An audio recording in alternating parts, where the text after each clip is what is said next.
was just passing for the lead the last run. No free pass on this or the previous caution because all cars running. But this is what happens. This is what happens when that field gets mixed up like that. You have instances where you're trying to get by cars, forcing the issue, and it looks like right here, you know, it's going to put an end to Ty Gibbs' day. So Corey Heim, part-time driver for Michael Jordan and Denny Hamlin's team, 23:11, has the Xfinity fastest lap of the race. Just set 2 laps ago, and Brad Keselowski also set his personal best on that lap. Hocevar, early in the race, ran his quickest lap back at lap 2. All right, let's see what happened to Ty Gibbs.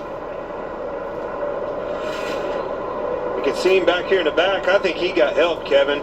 I can't tell who's the car behind him, but I think it might be Ryan Preece. Yeah, he definitely got into the back of him for sure. And that's a product. All right, he lost that track position. I just said, man, he was just running up front when he got sideways, hit that bump earlier, and contending for the lead, the point spot. Gets mired back in traffic with a 4-tire stop, and now he's in the pits with a junk race car. Another single car caution. Seems to be the hallmark of the Texas Motor Speedway.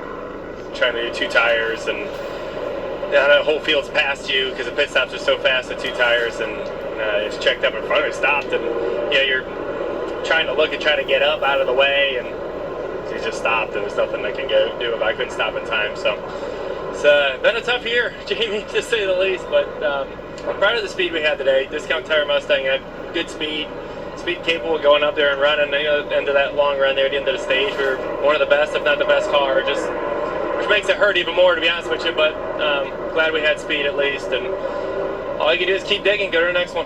Thanks, Joey. Mike? So this is the 3rd mile at Las Vegas and Kansas. There were no DNFs, or did not finish. And already in the garage, Logano, Custer, and Bell from an on-track incident, Logano and Custer from that pit road collision. Heim and Keselowski up front for the restart.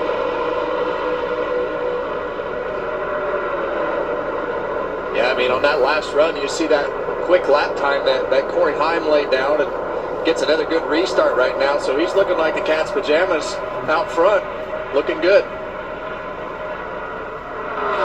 Suarez battling for second.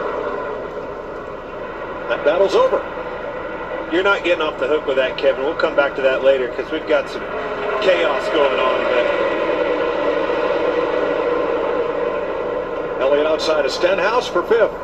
Yeah, and you see just in the middle of the pack where everything is still mixed up at the front. Everything's a little smooth, but in the mid right here, see Hocevar and Denny Hamlin. I don't know if they made contact, but they definitely both had to check up and definitely got squeezed off the 2, and then they squeezed Jones getting into 3. You got to keep your elbows up. You lose positions in this dirty air like this, you can't get them back. Very hard. That's back at 16th place.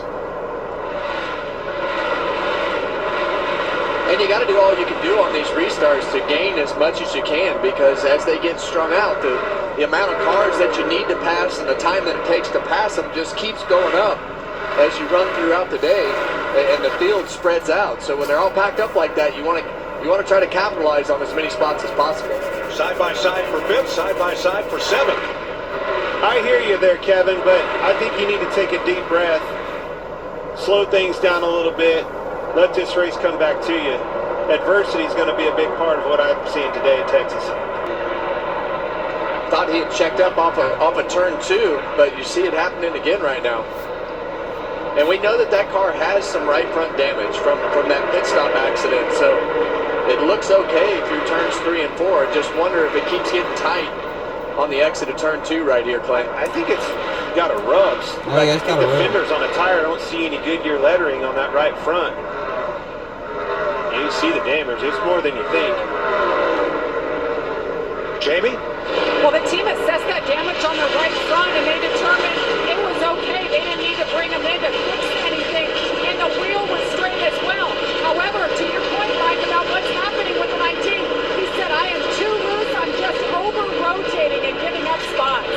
Boy, Joe Gibbs Racing at one point point in this race, they had 4 cars in the top 5, and now they have 2 in the garage. Larry Mack? Yeah, let's take a look at the top 5 on what this fuel situation is. Now, Chase Elliott, he pitted at lap 94. He's going to be good to go, so he's good. Let's talk about Keselowski, Daniel Suarez, and Ricky Stenhouse Jr. They all pitted basically at lap 84. So what they're having to do, we've got 15 cautions. They're going to have to run 66 green laps plus those 15 cautions. That's why they're telling him maybe 1, 2, maybe 3 shy. The one I'm concerned about is Corey Heim, because he has not pitted since lap 70. We have had 23 cautions, but he's trying to run 72 green flag laps. That is a stretch when you add in those cautions as well.